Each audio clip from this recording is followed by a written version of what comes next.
que tenemos la etapa n. Esa corriente, ante esa etapa n hay una etapa n más 1.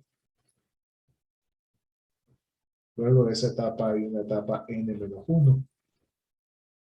En esta definición, estamos suponiendo que esta composición Y sub n que está saliendo es la misma en cualquier punto de la etapa, geométricamente hablando. Es como si al pararme aquí, al pararme aquí, al pararme aquí o al pararme acá, todos esos puntos tienen la misma composición Y sub n. Eso es lo que implica esta definición en estos términos. Ahora bien, en la práctica, esas composiciones pueden variar en el punto que nos coloquemos en la etapa.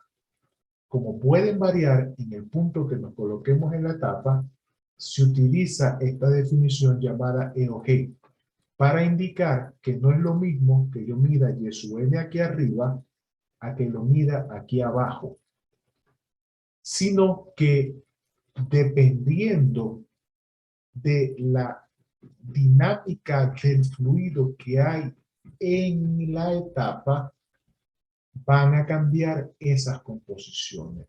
Es decir, asociamos esa eficiencia de Murphy puntual a lo que es la característica o la dinámica del fluido en la etapa. ¿Qué sucede?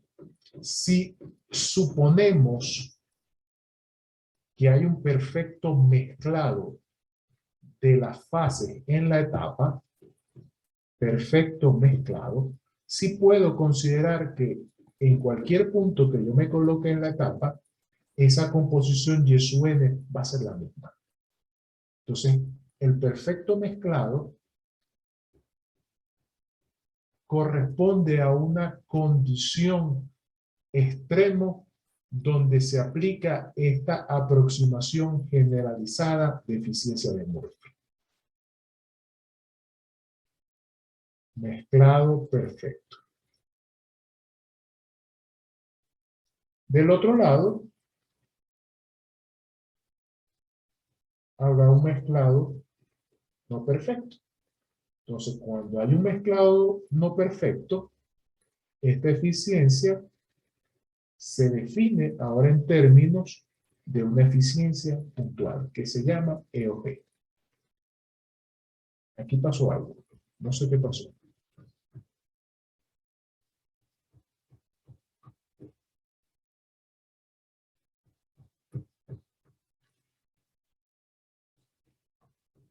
Ya va. Algo pasó. ¿Me escuchan? Sí, profe.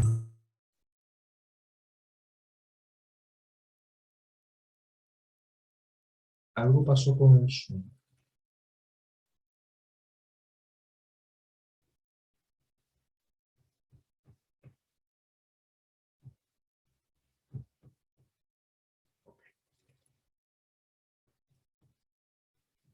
Entonces, esa es una segunda definición, ¿ok? La puntual de Murphy y la eficiencia de etapa o promedio de Murphy. Luego hay una tercera eficiencia que utilizamos, ¿ok? Que es la eficiencia global de la columna. ¿Qué es la eficiencia global de la columna? Si tenemos varias etapas,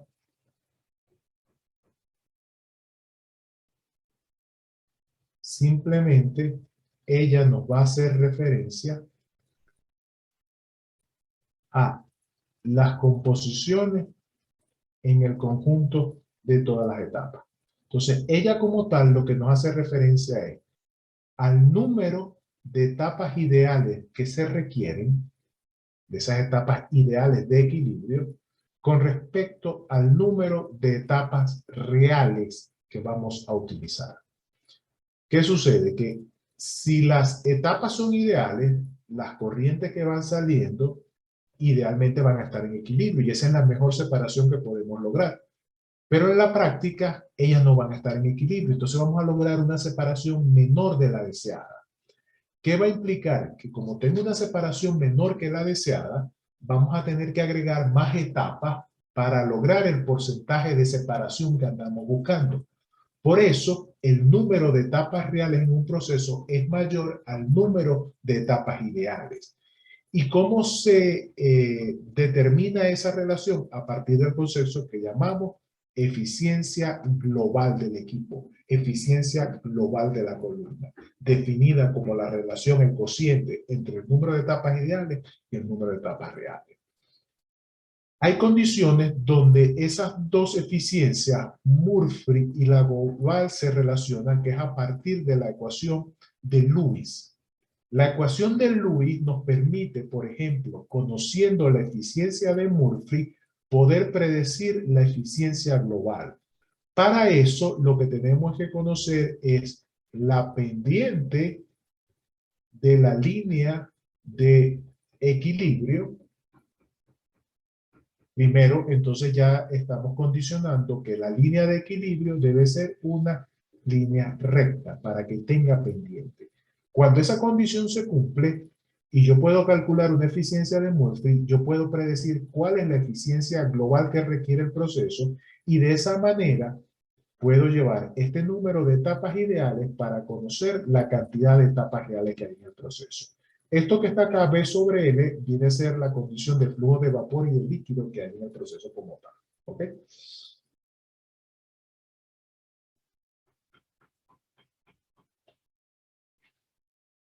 Bien. Volvamos entonces hasta esta eficiencia de Murphy que tanto nos interesa, ¿no? Entonces, en esta eficiencia de Murphy, vamos acá, vemos una eficiencia de Murphy definida en términos de la fase E, y anteriormente hemos dicho como ejemplo, bueno, E equivalente a una fase gaseosa, por ejemplo, R equivalente a una fase líquida.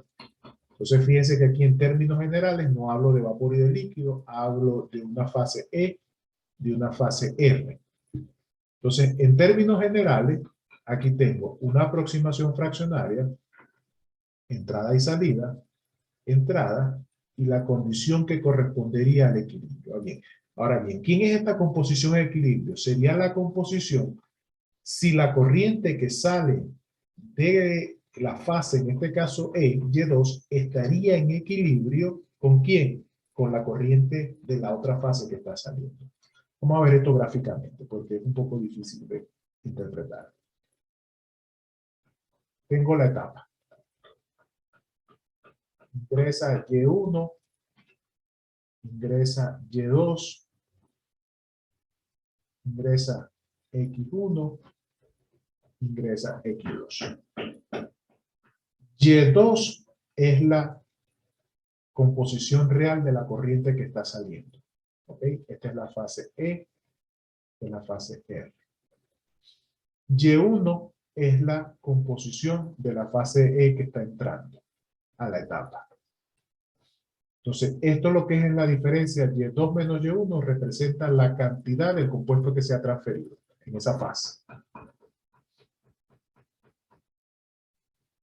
Aquí tengo, por ejemplo, estamos visualizando este ejemplo, como la línea de operación está por debajo, la transferencia va de R a E. Entonces aquí tengo el punto. X1 con Y1. Esta es la línea de operación. A la salida, tengo aquí, en la línea de operación, X2 con Y2. ¿Ok? Lo que ya hemos visto para trazar esa línea de operación.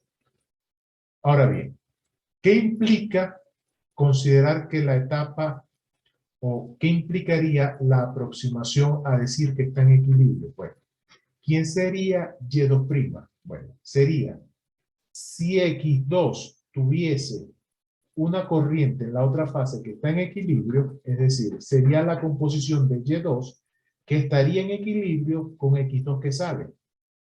Entonces, como voy a buscar el Y2 que estaría en equilibrio con X2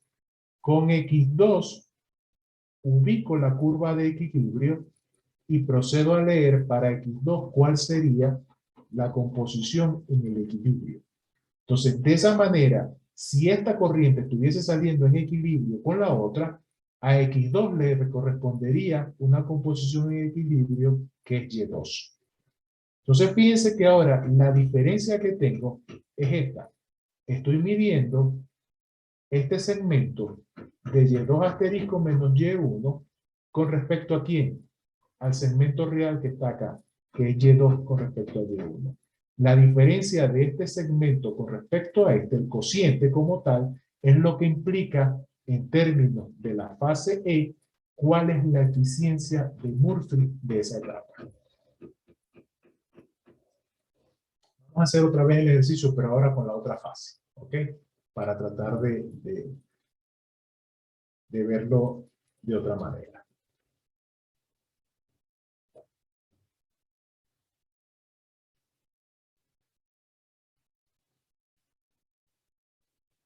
Entrada, X1, Y1. Salida, real, Y2, X2. No corta la línea de equilibrio. Eso significa que las dos corrientes que salen no están en equilibrio. ¿Ok? Eficiencia de Murphy ahora calculada, pero en términos de la otra etapa. Ahora en términos de la etapa R, es decir, utilizando composiciones en X. Entonces, lo primero,